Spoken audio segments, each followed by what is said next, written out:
Welcome on my first step ever.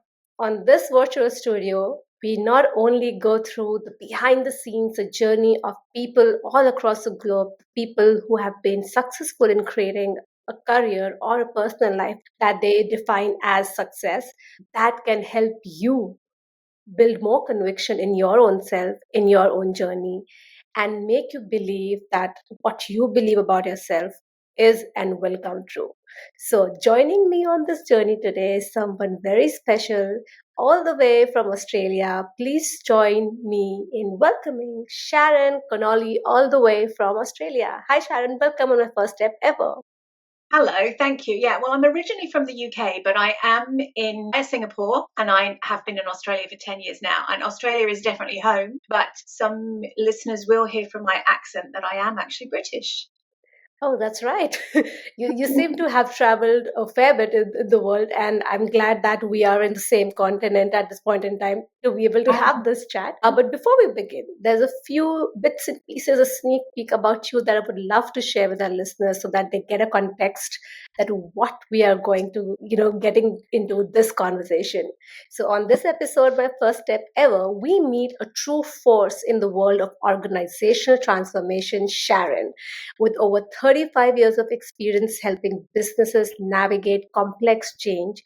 Sharon has become the go to expert for change managers around the world. And oh boy, change managers are so in demand and so important at this point in time in the world for sure. So if you are interested, stay tuned to learn more about that as well. Through her company, Change Superhero, she's empowered over 12,000 professionals globally, and her practical tools have made a massive impact with over 1 million templates. You heard that right, with 1 million templates downloaded today.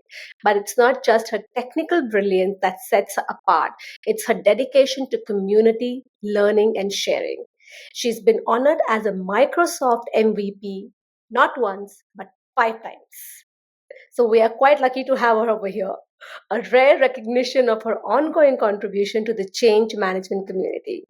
So, in this episode, we rewind to where it all began, the very first steps of Sharon, because what she is today, what she's building today, and what she thinks about the world and how she can probably approach things has taken a while, maybe very many experiences and situations that she has overcome that has made her who she is today. That is what we would love to dive and discuss. But before that, I would like to say hit the like button, subscribe button, and follow this podcast. Let's jump into this particular episode. So, Sharon, I would love to begin with tracing our steps back into your childhood. We would love to know the Sharon who was around maybe 5 years old growing up. Where did you grow up, and what was the surrounding, the kind of mindset of the people that you were growing up with? Well, this will surprise many, many people because with my I'm quite often, because I do a lot of speaking and training, people will think that, I'm a very well spoken English person with, some type of posh heritage. But I grew up living in a caravan with no running water and no electricity until I was 5. So I am the oldest of, I've got 3 brothers. I've got 3 brothers, and we lived with our mum in a trailer with, as I say, no running water and no electricity. We moved into our first house when I was just 5. So my Wow. beginnings were very, very humble. I can remember some of my earliest memories there. I can remember, because it's cold in the UK. Very. So, I can remember having to go to, so we lived on like a campsite, but there was a toilet block. So I can remember having to go into the toilet block for showers, and my mum trying to take us all in there. And there were spiders in there when we were all scared of spiders. And I can also remember my mum trying to get water from the tap in the field, trying to get the running water, and it was frozen. And she used to have to set light to newspaper to defrost the tap. So she would be there with 3 children trying to defrost the tap with a lit newspaper to try to get water in there. So that's where I came from, which is Wow. probably quite surprising to a lot of people. So your mom was the first superhero you met. Yeah. Wow, Sharon, that is some kind of, I think experience to have. And probably that you remember everything so vividly because I think that happened at a very young age for you, which means that it may have left an impression for you. Before we move on from here, before you moved into a proper house, as you mentioned, if there's anything that you remember of that time that has really stayed with you in terms of that gives you a lot of inspiration now, or maybe gives you a lot of strength now, that you would like to share something from that. I think I don't really remember much that gives me inspiration and strength, but I see people, I watch TV programs where people are going, oh, we need to move into a bigger house because we've only got 2 bedrooms and we've got 3 children, or, we need to upsize because we lived in a tiny caravan with no amenities. And that's all, that's all we knew when we moved into the house. I remember having no furniture. I remember taking my packed lunch to school, and we couldn't afford a drinking bottle, so I used to have a plastic cup, and my mum used to put a polythene bag, like a shopping bag, over the top and secure it with elastic because that was the top. Wow. I must have had. The thing is, this was all just normal. You don't know anything else. And I can also remember going to school, and we must have not had enough socks because in the morning, so my mum would wash the socks, and in the morning we would be waiting that she would put them on the grill, and she would be grilling our socks to heat them up because they hadn't dried from the night before. So but you don't know anything different. That is your life at that time. You don't, at a very young age, you don't realize that people have socks for every day of the week. You think everybody's grilling their socks. Well, this is an incredible story to share for sure. But this also makes me think, that as people say, necessity is the mother of invention and also innovation. When you are limited, you have limited resources, that's when you start getting creative. And that's what I think that's what I kind of learn from different experiences in my life. And that kind of really relates to this short, cute story that you have shared. I'm sure it must have been very challenging at that point in time, but that becomes. Sorry, yeah, please go on. You're going to try it tomorrow, aren't you? You're going to grill your socks. I would love to do that actually because given the situation that we are in middle of the winters right now over here, I would want to put anything on grill or anything that can make it warm. That would be really nice. So moving on from here, Sharon, as you were growing up, you moved in from the caravan to now this house setting of yours, and life changed for you. The question is, from my understanding, it did change for you. I want to ask, did it really change for you? If it did, what was something new that you were learning over there, just about yourself as well? And if not, why not? I think, at more or less the time that happened, that's when I started school. So again, I think it wasn't just us. So the area that we moved into, there were many children in the area that I had moved to that had also come from the caravan park. So it wasn't I wasn't unusual as a child with that background. There were a lot of people that had been moved in from that environment, and it was just a very happy time. I think I don't remember that. I enjoyed school. I was quite good at school. I think the only thing that was surprising or noteworthy or that was maybe quite defining in my life is that at the time that I went to school, when you were 12 in my school, you took an exam called the 12 plus. And I'm sure that different cultures and different countries have similar things. But at that time, you took this exam, and depending on the outcome of your exam, you went to either the posh school or the school round the corner. And then, quite surprising for my family, I passed my 12 plus, which meant that I went off to the grammar school. So I was there to get a better education. And I think that was the first time that I realized that not everybody lived the way that my family did. When you would visit other people's homes, and they were huge homes with Yep. driveways, mum and Yes. dad were doctors and lawyers. And, my mum was a part-time cleaning lady, my dad was a builder.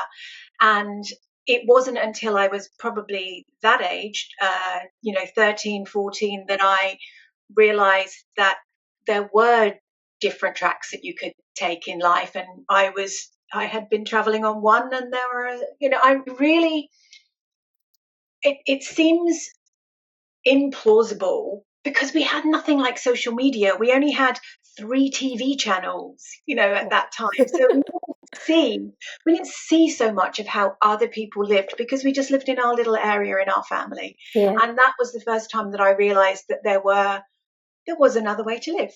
Yeah. So thank you so much, Sharon, first of all, for letting us peep into your world, your life, and that too with so sincerity. I want to kind of, touch upon an emotion, which I think kind of creeps into, especially when we are growing up at teens. It's about comparison and, also not feeling good enough. When you reached a point where you realize that not everyone comes from the same background or the same experiences, that's when you had started to realize that. Did that change your perspective about yourself in any way, good or bad, at that point in time? The reason I'm asking this question is because at this point in time, for our listeners or viewers who are watching us today, they may be at a different point in their life. And Mm-hmm. because of social media, as you've already brought it up, it's very easy to have an understanding of what's happening at the other part of the world with the people, good and bad both. And we compare ourselves way too much. So for you, even though you had that limited point of reference or point of comparison, but you still had that compare, that's new emotion. How did you deal with that? So my family, even though they didn't have much, particularly my father, had a very strong work ethic. It was always so. Even now, if I speak to him in the UK, this in the UK, the first thing that he'll say is, "Are you working? Are you working?" That's the most important thing.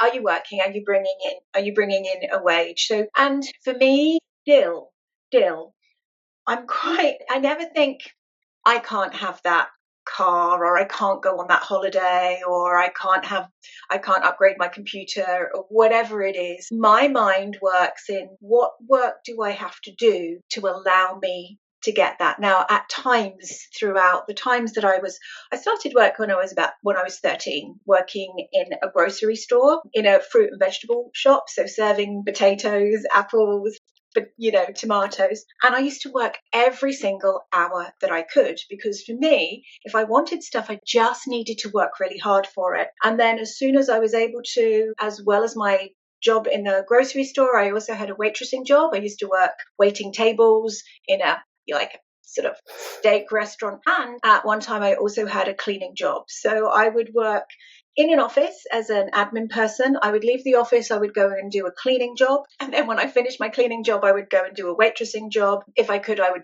babysit as well, because I wanted stuff, and this was before the social media made me want stuff. I would go, I want these shoes. I want a car. As soon as I'm 17, I want a car.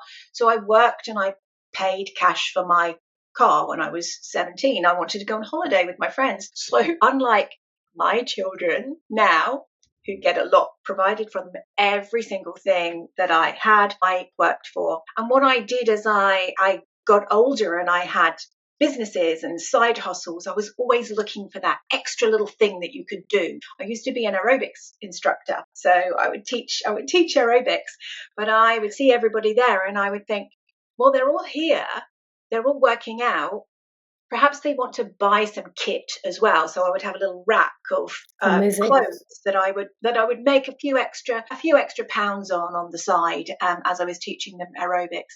But I've always had more than one job, and for me, it's different now. But along my journey, it was always not necessarily work smarter; it was work harder, work more hours, and I still do have that work ethic and I work really hard, but sometimes it's not been the best way to do, because putting in hours is not necessarily the best way to do it, but that's how my mind works. Incredible, Sharon. First of all, I like to say that this is such a great in-depth insight into your journey and your mindset. One thing also, I think, which might help or our listeners might relate with or maybe learn a new perspective is that how do you not compare yourselves with other people, but what you can use your mind, and where you can put your mind is how you can utilize your talent in many, very many ways. And I think what you were doing back then is exactly what people are preaching now, that go have side hustles, or don't be just stuck in one job, and utilize your skills. I think you already had that mindset. The only difference, as you mentioned, is regarding the hard work, Mhm. working throughout all the hours, is as how people would like to say that nowadays, work for less, earn more kind of a thing. But I think Yeah. that also kind of comes with the fact that if you are on uh, platforms, the platform itself helps you kind of multiply that earning. So I think that's a different discussion altogether. It's just the way the time things have changed. But the mindset I feel that you carried then is what it is being preached now, is about, making use of your time, making use of your skills, always looking forward to kind of, being able to work on ideas, talk about ideas, work of possibilities, and not kind of sulking about things that you probably don't have. As you very rightly mentioned over there, Sharon, that you did not ponder over what you don't have, but you thought of what can I do so that if I really want that thing, that I can actually have. So that was a Mm. really great insight into what you shared, Sharon, and I love uh, I don't know whether it's smart. It's just the way that I did it. But coming back to something that you said there was an interesting, and things changed. So from when my very early career, I didn't have a traditional career for most of the time. I was self-employed. So I started. I was probably, I don't know, 22 when I started working for myself as an IT trainer. Now, when I say working for myself, I didn't have a fancy company. I used to freelance. So I would teach Word, Excel, PowerPoint. And at that time, there was WordPerfect. Everything wasn't Microsoft. There were about 20 different word processors and spreadsheets. And I was a trainer for hire. So at that stage, what I was doing is I was contacting training companies and saying, hey, I'm a trainer. Can I come train for you? So I would have a number of clients there. And I worked like that for quite a while. And I did that when my kids were very little. And my kids are now just approaching 30. But it was something that I could do. And it was a great thing because I had to learn entrepreneurial skills. But at yes, this stage, we didn't have an internet. There was no website. Okay. So I couldn't create a website. There was no social media. When I say I contacted training companies, I picked up the phone book. I looked at training companies and I wrote letters to them. And maybe I would phone them, but I was always quite a nervous salesperson. So I would write a letter to them. And that's how I got my work, which is great. But following that career path, there's always self doubt because I did later on, when I changed my career slightly, I did work with a career coach.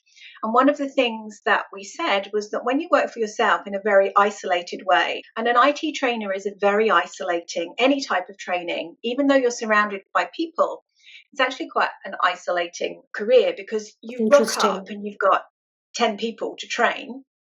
You don't say to them at the end of it, well, I've gotten on really well with you. Would you like to come round to dinner with your husband? They would think that you're completely weird. You would just train people, have a nice chat, and then the next day you would train people, and the next day. And I found it incredibly lonely being a new mum as well. So I felt quite isolated at that time.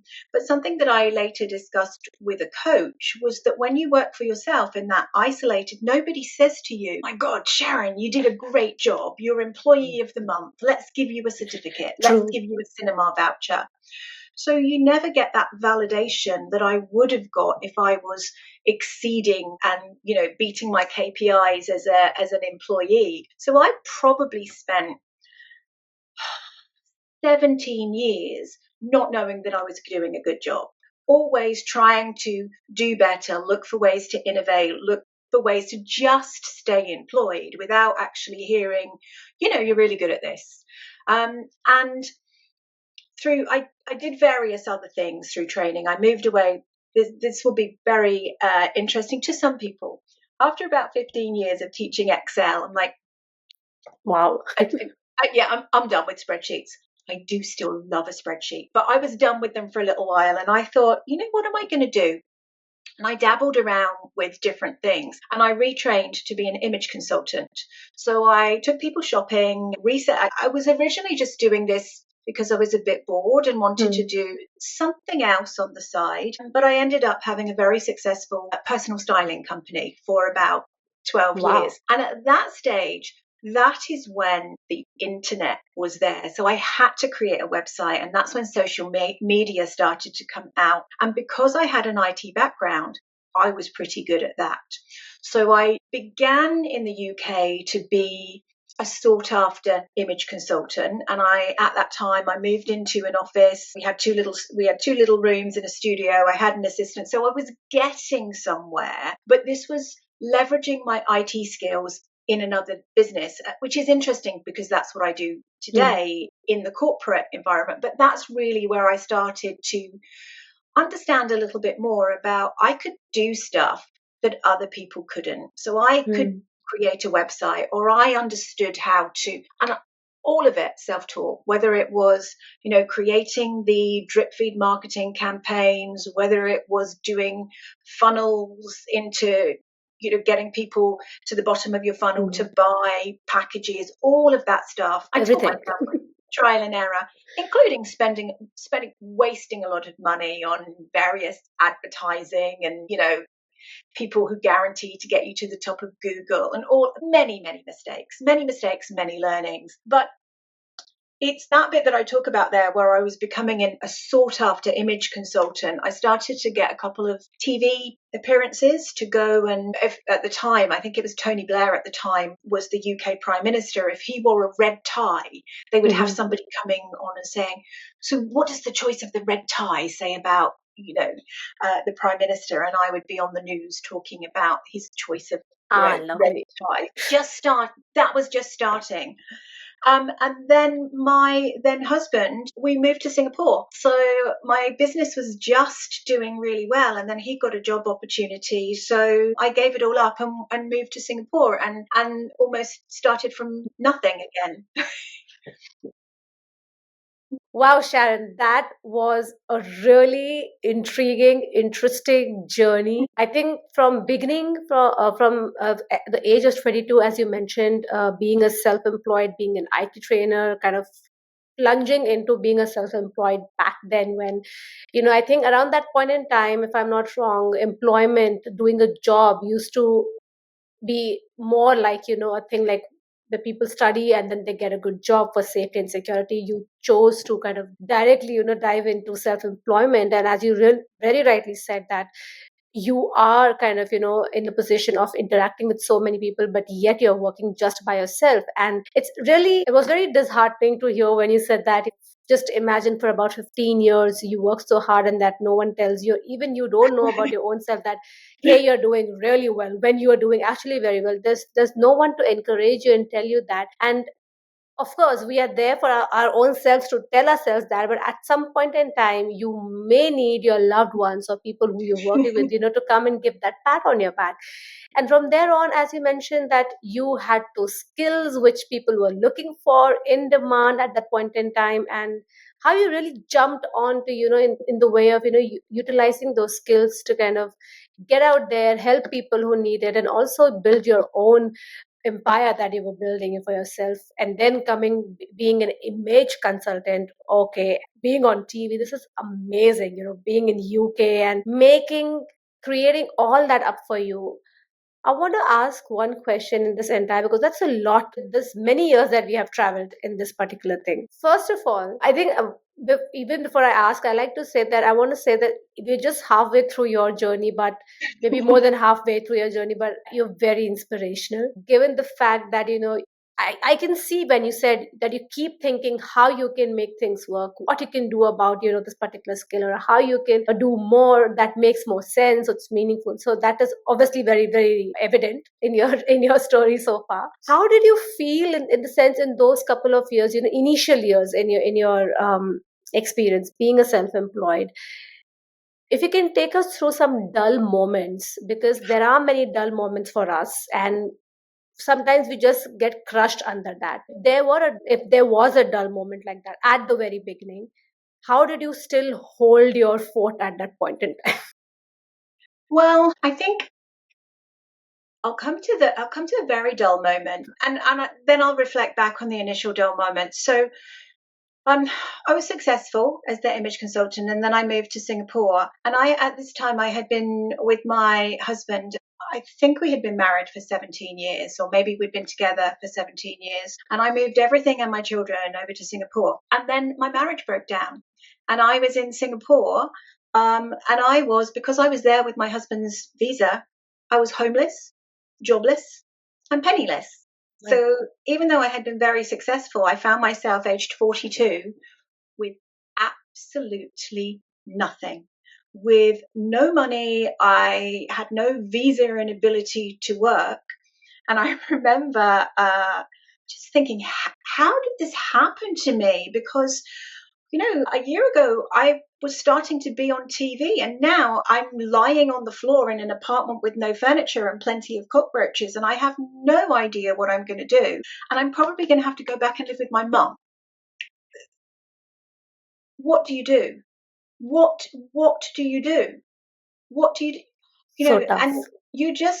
you have no choice. And I think that this brings you back to, at the time, you're going, well, what are the dull points? And you don't really you don't really think of yourself as being strong, or you don't think, you just have to do it. What else are you going to do? You look and you go, well, okay, so what am I going to do? I've been in Singapore for 8 months now. I'm trying to reestablish myself as an image consultant, but you forget that the journey to be a successful image consultant was around 7 years. And, you try to recreate it in 7 months based on your learnings. It's a different culture. It's a different journey. So you go back to that sort of hustle. Okay, what can I do? So I went back to IT training. So I went back to teaching.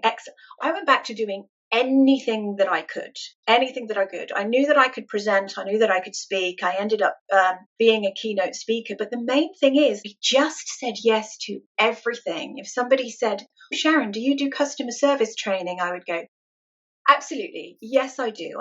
I'm sorry, I don't have any availability for about 3 weeks, but I can certainly help you with some customer service training. And then I'll be like, Google customer service training. Oh, Okay. love And I that.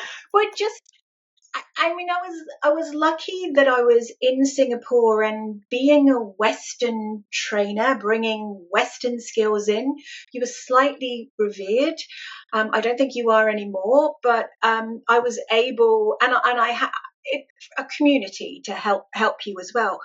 But I look back now and I think, whoa, I was so strong.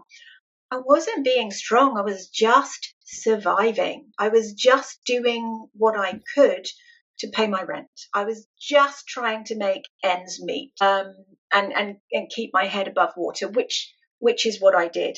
And when I came to Australia, I had no idea what I was going to do, but I knew that I couldn't do that again. I knew that I didn't. I mean, if I'd have had to, I would have done, but I just didn't want to go through that hard slog of running a business again and trying to build it up. And that's when I got here and I thought, what can I do? What can I do? And I guess at this stage I was about, I think I was 46, and I hadn't had a proper job since I was 21. I thought, what can I do? I have no idea what I could do, but I had a lot of experience of training and speaking and creating training programs. So I was lucky enough to get a job in a bank as what we called at the time an instructional designer.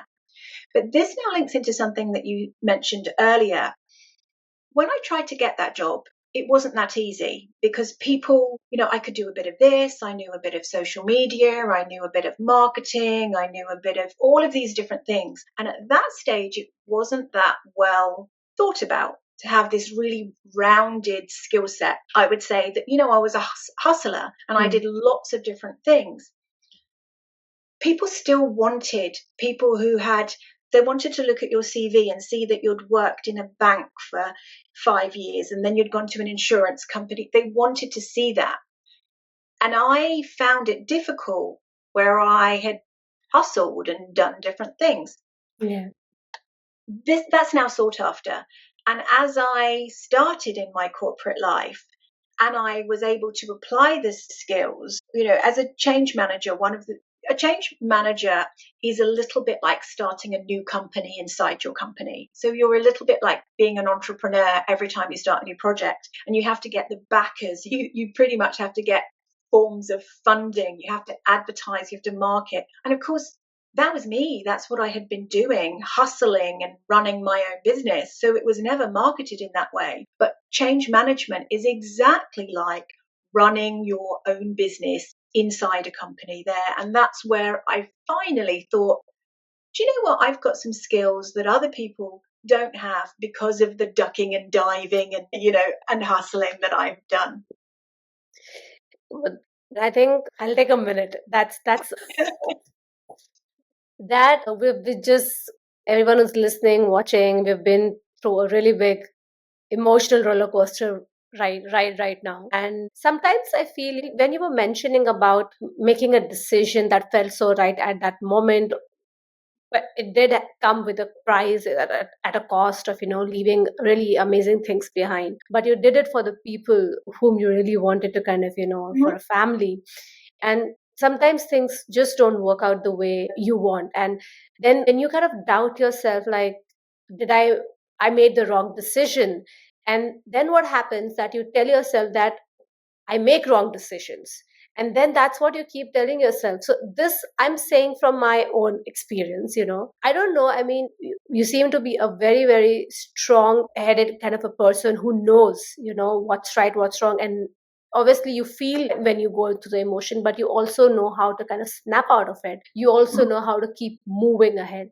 So from whatever I have understood so far, firstly, kudos to you in terms of putting together your life and bouncing back, and how, because I think you're putting down all that you have learned in terms of professionally, personally. I think whatever strength that you have gathered into who you are today, how does one, and I think it's a very personal question coming from my end, how does one really change that self talk when you make a really wrong decision in your life, and obviously you did not know it was a wrong decision, but it turned out to be that? How is one not supposed to be afraid of making another decision that may or may not be right? Ooh. Well, are we talking about business or love? I think just, Love or yeah. shoes. No, shoes would be a good topic. But I think in general, if we can just generalize that thing in terms of just making decisions, probably you made a decision and it did go wrong for you. And or probably we can keep it a little more in a personal context, not just love, but in a personal context. You made some decisions for your life where it's heading, but it did Yeah. not work out. You Yeah. start doubting your own decision making abilities. I don't think I ever doubted any of those decisions. I don't think I ever regretted any of those decisions, because those decisions lead you to where you are, now. And some of them are scary, and some of them, like I'm remarried in Australia. Some of the things about committing to another relationship, even, if I look back, my life fell apart when I gave up. My life fell apart when I gave up everything to support my husband. Okay, so I'm never going to do that again. I'm never ever going to give up everything to follow a man. Okay, so then I moved to Australia to be with a man and give up everything. But love is a very, very powerful emotion, and you have to believe that it will go right. I think that I never think of myself as strong, although I look back and I think, whoa, did you really do that? No way. I'm not sure I would be able to do that now. I think that when you work, one of the things that was quite startling to me was that when you work for yourself and you get something wrong, or you don't know, or you have to say no, it's very, very personal. So as an image consultant, if I double booked a client, or if I had to say to somebody, I'm sorry, you can't have it for that price, it would feel like such a personal, it would feel very personal to me that I had failed them, that I had failed myself, that I had made a mistake. And then when I started working in the corporate world, as a change manager, sometimes you have to go and give people bad news. You have to say, well, for example, if you're moving to a new office and people are going to get a new desk or a new chair, and somebody's asked for a specific chair, and you've said, okay, so Bob needs a specific chair. He's asked if he could have this. You go away and you say, I've got somebody who wants a specific chair. And then they say no. And you go back to Bob and you say, Bob, they said no. And then Bob just goes, oh, well, it was worth a try. It doesn't always work in that way. But I found that in business, it was no longer personal. So if I also said, oh, I'm so sorry, I've double booked that meeting, people would go, no problem, we'll just have it another day. And I really began to realize that when you're working in an organization, it's not personal. But when I work in my own business, it's personal. And I try to move some of that into my business these days, that it isn't personal, but I haven't completely successfully done that. But because all the customers that I have, all the clients that I have, I still find it difficult to say no to them and get the work-life balance thing going. But yeah, I don't really have any regrets. I used to regret not having a proper education. So I used to regret that I hadn't gone to university. I only regret that now because I think it would have been a huge amount of fun. I don't regret not having the learning, but I have felt in the past, certainly when I lived in Singapore, one of the things that prevented me from getting a good job there or applying for the right visa was the fact that I didn't have a degree. Think I would have really struggled to get a degree because I would have disagreed with everything that I was supposed to be agreeing with and writing about. And I know that when I've helped my kids or my friends to write papers or they've picked my brains and I've said, that's not how it is. And they've gone, yes, but that's what I have to write about. I have to write the pluses and the minuses and have to say why it works. And I'm like, let me tell you why it doesn't work. And I would never do that. And they go, well, yes, but this is what I have to write about. So that was previously a regret, but I don't have that regret anymore. It's a great insight, Sharon, that is how one doesn't get into the situation of paralyzing oneself into a decision making if they've done that, in the past, and suppose it did not work out in the favor. And I like your perspective as you shared how you have dealt that professionally and also personally, which is very interesting to me because I think we are definitely a result of our choices, and we always have a choice in life, even in the situations where we feel that we don't have a choice. When you look very closely, you still have a choice. you know but thank you so much, first of all, for taking us through your journey in such sincerity, honesty. Loved listening to you. I spoke really less this time, I feel, because I just wanted to hear you. You're such a good speaker. Definitely, I'm very sure people who have worked with you have had such a nice time working with you, and they have really learned a lot from you, for sure, because I think the kind of person you are, that reflects in your professional setting as well. Besides being a trainer that you are, besides your skills that you bring professionally, I'm very sure that people have gained a lot silently. If they've been observing you, they've definitely gained a lot. Before we kind of wrap up this episode and we say bye to you, which I feel I wish we could talk a bit more, but I want to kind of ask one question. Professionally, if you could share an experience which was just impactful enough for you to change the way you think about maybe the work or maybe about yourself, that helped you better yourself, maybe from early days or maybe from recent times. I think it's when you help others. So first of all, one of the most powerful things that you can do, that you should do, that everybody should do, is get out and network. Get out, and whether it's to find the new job, whether it's to find people who make you feel like you can move a mountain, women's networking events and a powerful network of women and friends have been very, very instrumental. Friends to go and have cocktails with, that is something that keeps me standing in my good shoes. But I think when you take the time to either professionally coach or mentor people, I do a lot of sort of introductory coaching calls where people who are at a career junction or they are having imposter syndrome, they see that I do coaching and they go, hey, can we just have a quick chat? And I have a quick chat with them. It's nearly all the same thing. They don't realize the skills that they have.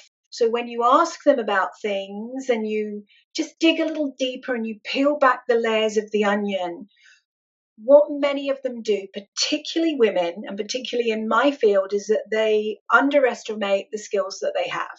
So things like the ability to storytell, the ability to speak, the ability to listen, to be able to simplify, to regurgitate something in a way that your audience understands. Change managers, storytellers like myself, they just assume that everybody can do that.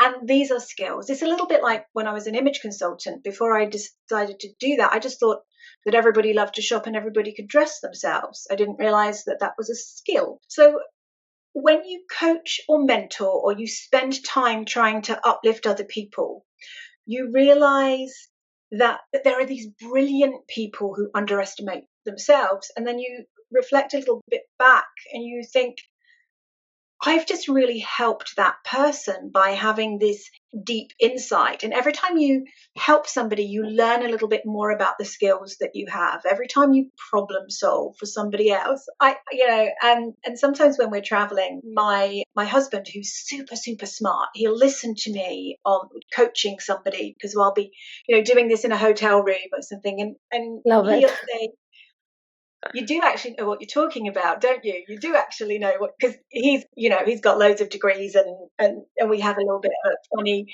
a dig at each other. And he's like, change managers, you buy the cupcakes, don't you?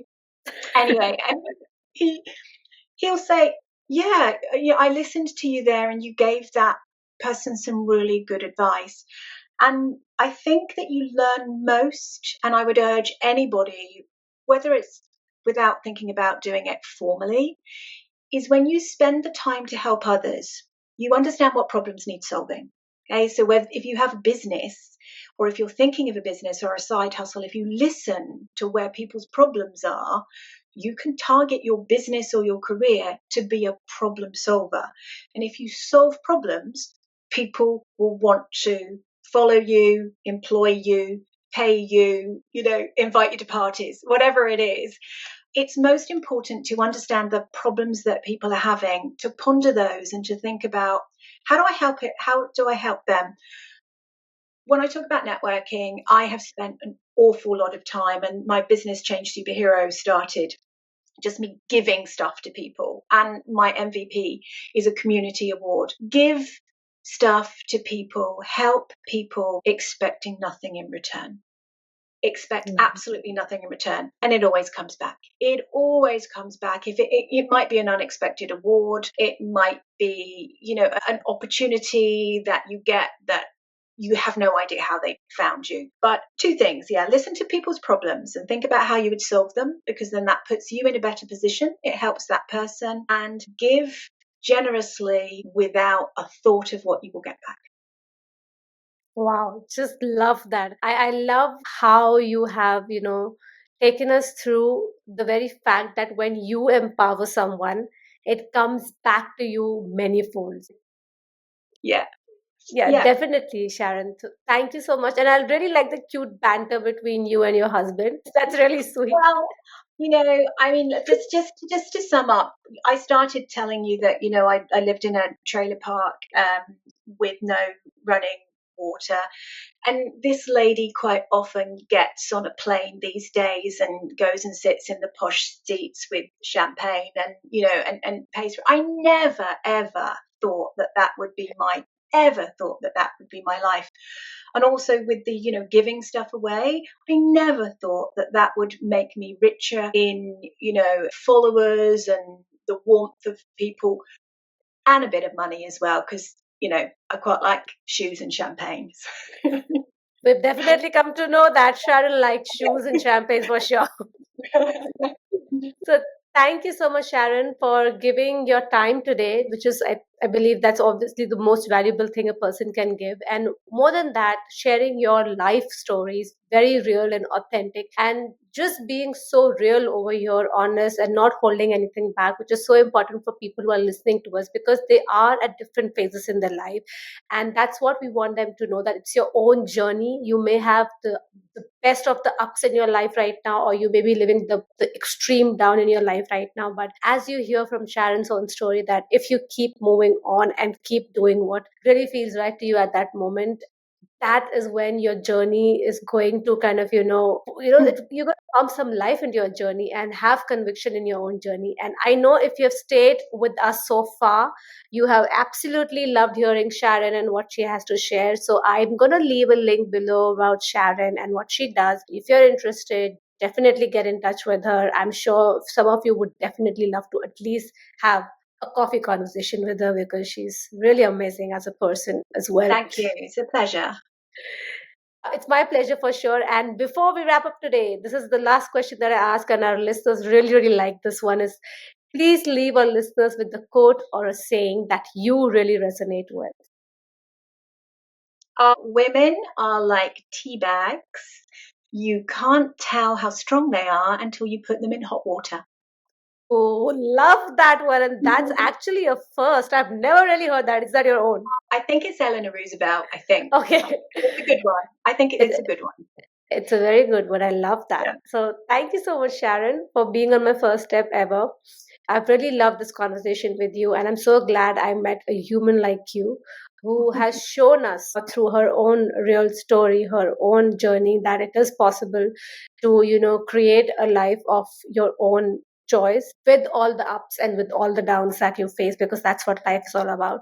And that makes us stronger and not holding on to what did not work out for you, but actually thinking of possibilities. I think that's what I'm taking away today from our conversation. So thank you so much for being on this podcast. And You're welcome.